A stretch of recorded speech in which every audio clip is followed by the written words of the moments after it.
Hello, I welcome you all on the engineer Sahil का ज्ञान YouTube channel. आज हम इस वीडियो में बात करेंगे स्कैन एल्गोरिथम के बारे में। तो देखो, जो स्कैन एल्गोरिथम होता है ना, उसको एलिवेटर एल्गोरिथम भी बोलते हैं।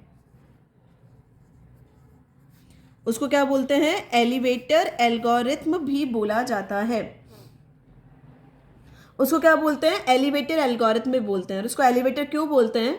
क्योंकि इसके अंदर क्या होता है, इस शेड्यूलिंग के अंदर जो रीड राइट हेड है ना, एक पर्टिकुलर डायरेक्शन के अंदर मूव करता है और उस डायरेक्शन में जितनी भी रिक्वेस्ट आती है ना, उसको सर्व करेगा। उसके बाद में क्या करेगा, डिस्क के एंड में पहुंच जाएगा। जैसे ही डिस्क के एंड में पहुंचेगा, फिर से क्या करेगा, ये अपनी डायरेक्शन को रिवर्स करेगा और रिवर्स डायरेक्शन में जितनी भी सर्विसेज आएगी उनको सर्व करेगा। तो इसलिए इसको क्या बोलते हैं?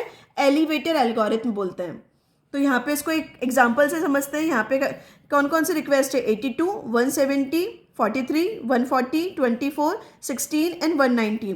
और यहाँ पे जो हेड है वो कौन सी, जो हेड है, हेड कहाँ पर है? 50 के ऊपर है। तो देखो, इसका कॉन्सेप्ट क्या होगा अब, कि हमें क्या करना है, एक डायरेक्शन के अंदर मूव करना है जब तक कि लास्ट वैल्यू नहीं आ जाए। और इसमें हमको वैल्यूज कौन सी गिवन है? 0 से 199। हमारे पास में जो रिक्वेस्ट है वो कहाँ तक की है?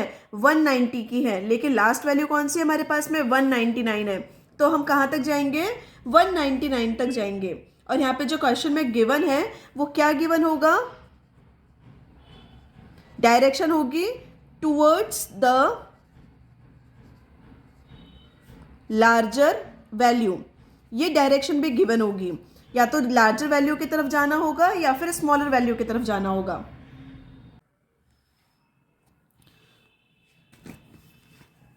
तो देखो, रीड राइट हेड है यहाँ पे 50 के ऊपर और हमको जाना है, डायरेक्शन हमको गिवन है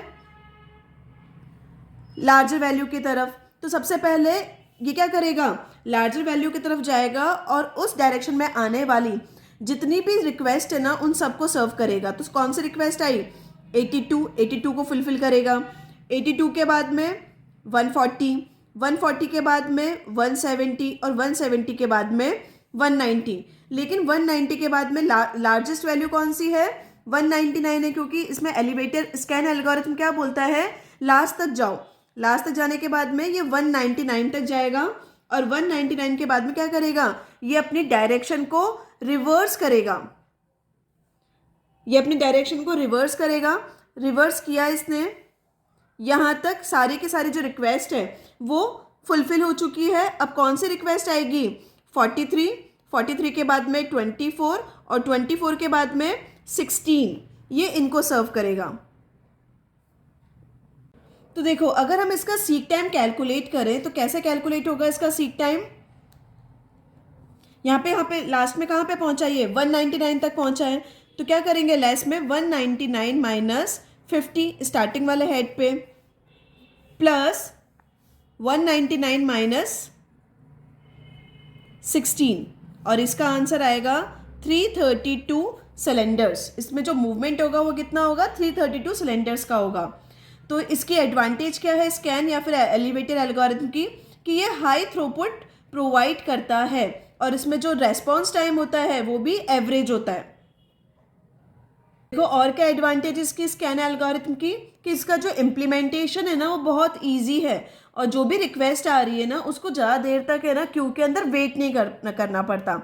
लेकिन इसकी डिसएडवांटेज क्या है, कि फॉर एग्जांपल हमने बोला कि इसको लार्जर वैल्यू की तरफ है ना इंक्रीज होना है, इसको लार्जर वैल्यू की तरफ ना बढ़ना है आगे। लेकिन अगर इस डायरेक्शन में कोई रिक्वेस्ट ही नहीं है तो भी क्या करेगा, इस डायरेक्शन में बढ़ेगा। तो इसकी डिसएडवांटेज होती है।